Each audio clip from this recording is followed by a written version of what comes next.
Welcome to Readify, where books become clarity. In just minutes, we bring you the big ideas that change lives. We sift through stacks of sources to bring you the most crucial and surprising insights. All boiled down just for you. Exactly. And today, we're diving deep into something fundamental: habits. Our guide is an author whose ideas, well, they were really forged in fire through a seriously tough personal experience. Yeah, it's quite a story. Imagine this. You're a promising baseball player, right? Then bam, a brutal injury, broken nose, facial fractures.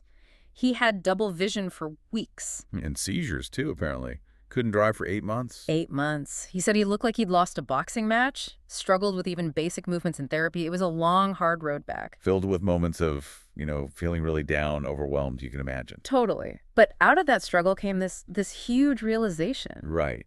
He figured out that his journey, from a medically induced coma all the way back to being an academic All-American, it wasn't about one big moment. No single defining event. No. It was, as he put it, a gradual evolution. Just a long series of small wins, tiny breakthroughs. And that insight, that became the bedrock of his work. It showed him the incredible power of just chipping away, incrementally. And that's what we're digging into today. Yep. This deep dive is all about how those little daily choices, the ones you barely notice, how they compound. Over time, they can lead to amazing results. Revolutionary, even. We're going to unpack the core ideas, the practical stuff for actually designing better habits, drawing straight from his insights and research. Our mission, to give you the shortcuts, basically. Get you informed on this really transformative topic so you can start using these ideas. Right away. So let's jump in. Okay. So building on that personal story, the author points out something counterintuitive about improvement, something many of us feel. That feeling of being stuck. Yeah, what he calls the valley of disappointment. You're putting in the work, you're doing the reps, but you feel like you're seeing zero progress. Ugh, yes. So frustrating. But he argues that work isn't wasted, it's being stored, like potential energy. He uses that ice cube analogy, right? Yep. Heating up from 25 to 31 degrees. Exactly. Nothing seems to happen, then suddenly at 32 degrees, it melts. That breakthrough, What people call overnight success. which is almost never overnight. It's that latent potential finally showing up after a long buildup. And this leads to a really fundamental shift in thinking. A reframe. Which is? Focusing on systems, not just goals. Okay, systems, not goals. Tell me more. Well, if you think bigger picture, goals can actually limit your happiness.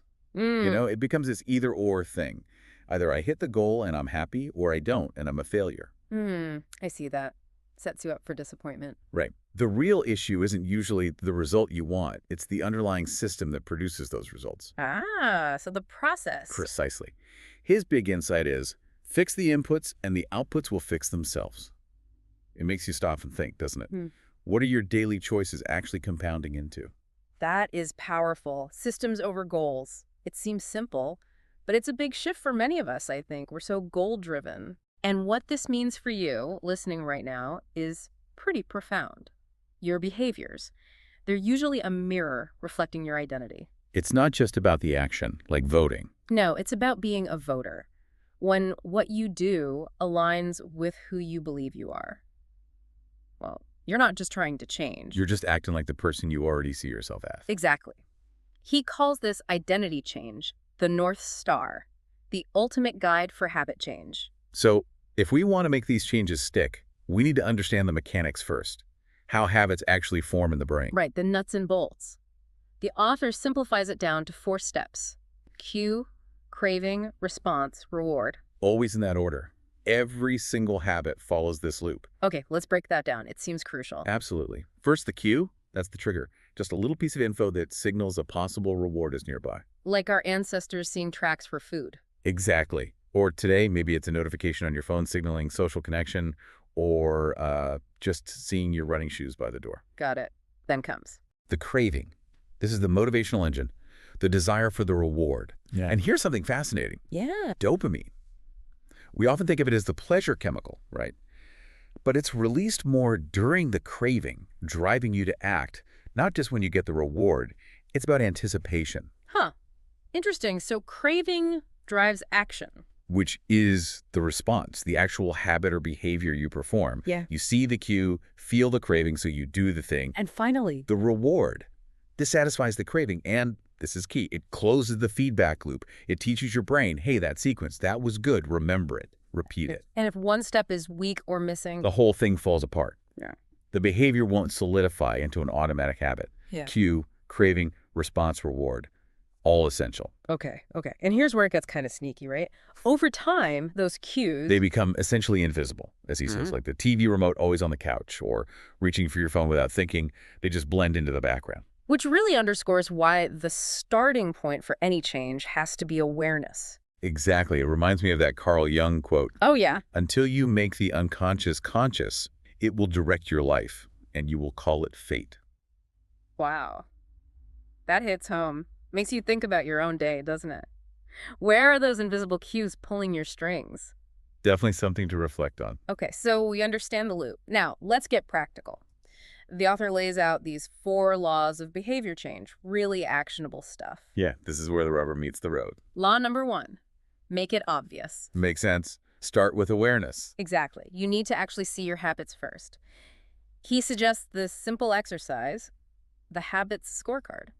What's that involved? Just list your daily habits, waking up, checking phone, making coffee, whatever.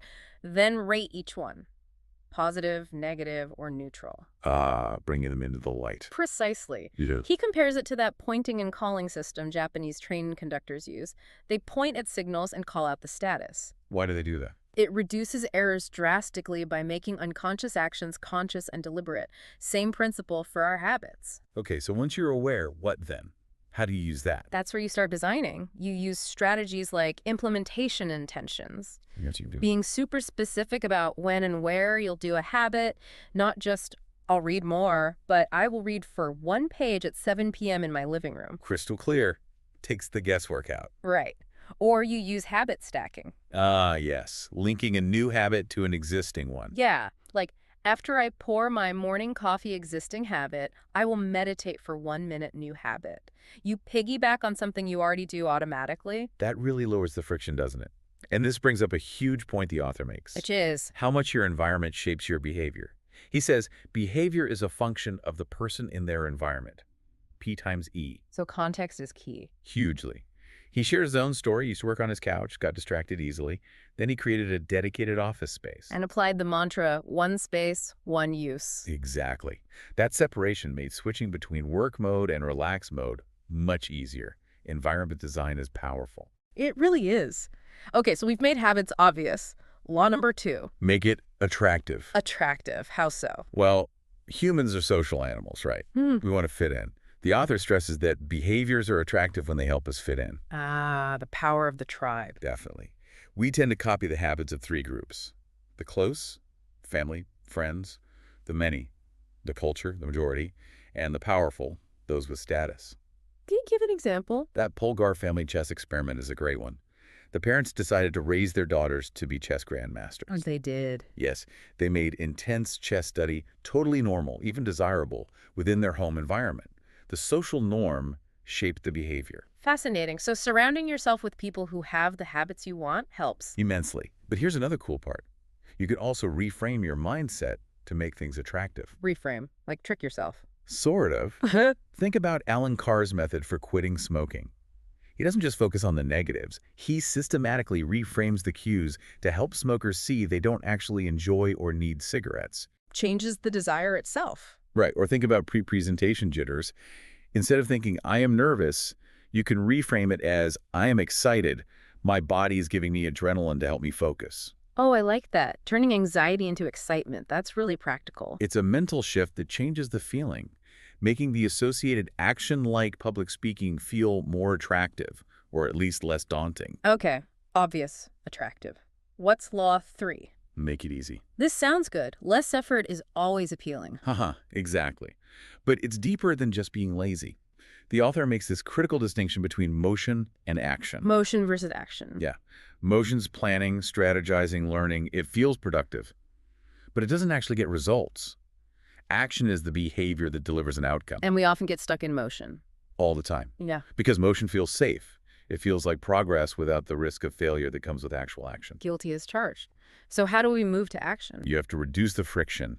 Make the desired action the path of least resistance.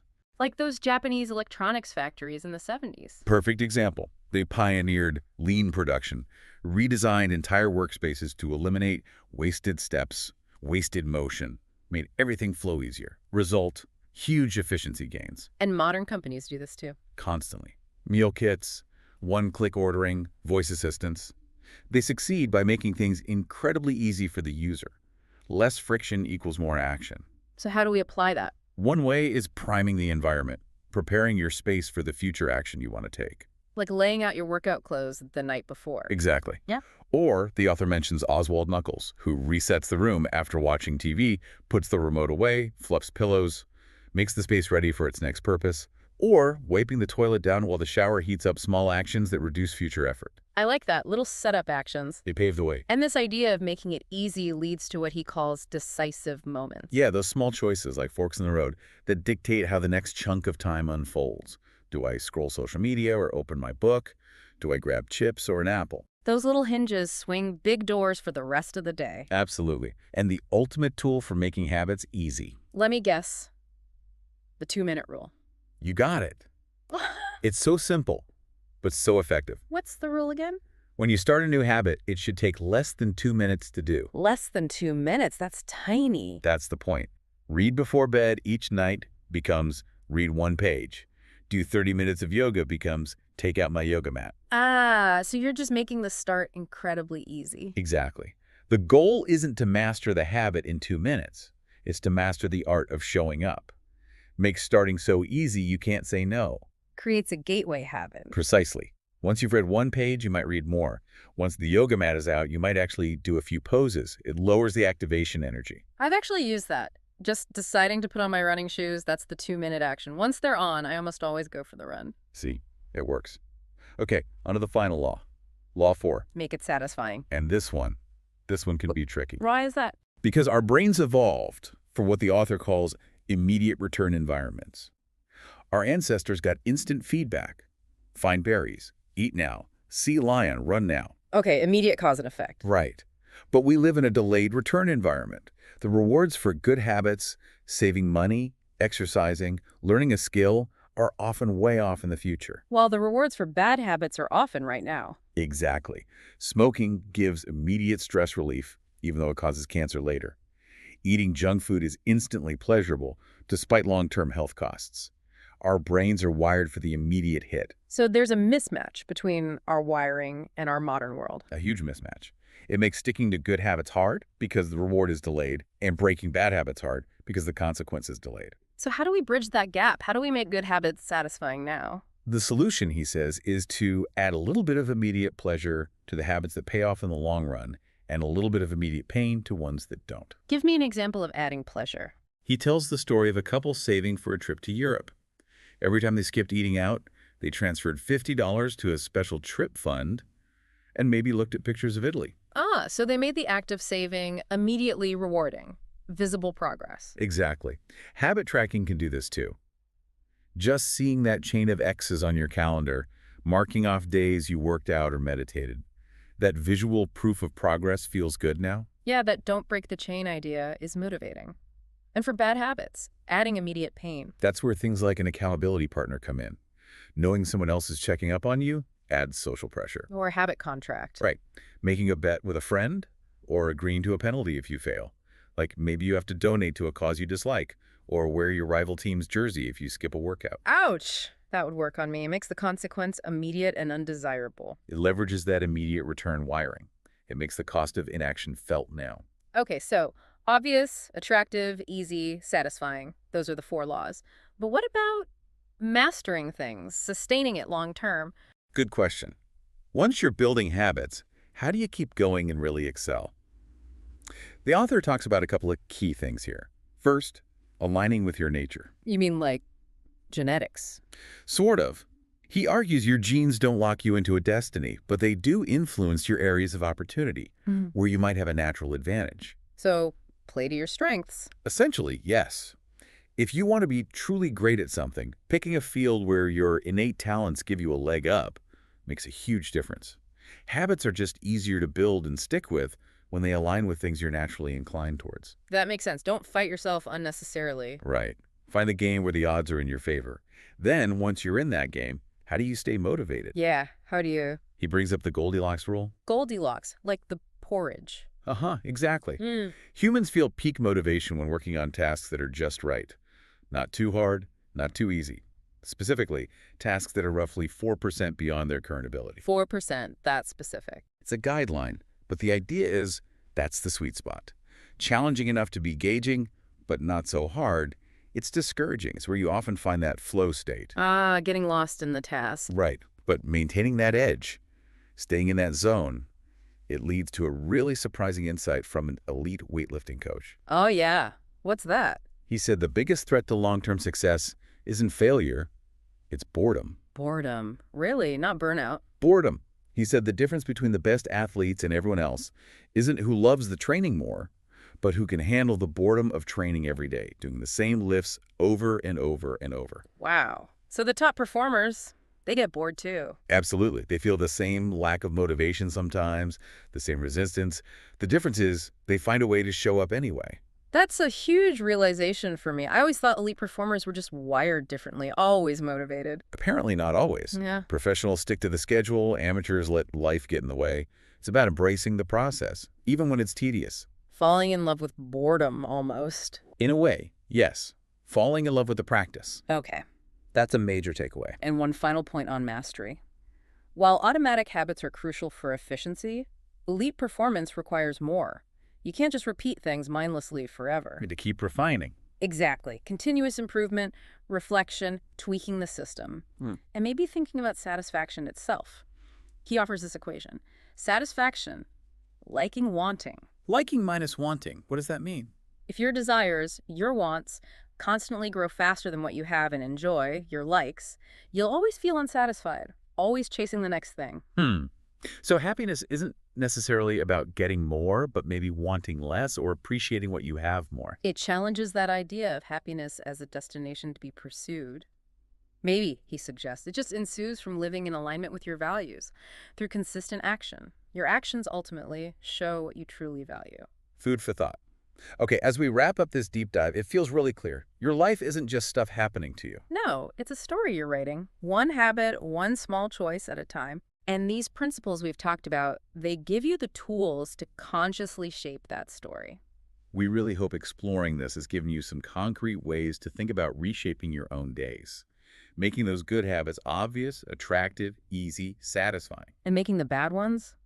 Well, the opposite. Invisible, unattractive, difficult, and unsatisfying. Use the laws in reverse. Exactly. So here's that final provocative thought we like to leave you with. Really consider that feedback loop between your habits and your identity. How are those tiny daily actions, the ones you barely think about, literally shaping the person you are becoming? And then how is that evolving sense of self, that identity, influencing the choices you'll make tomorrow? It's a powerful cycle to think about. Yeah. How are your habits writing your story right now? Thank you for listening. Don't forget to subscribe to Readify for more book summaries that power your mind.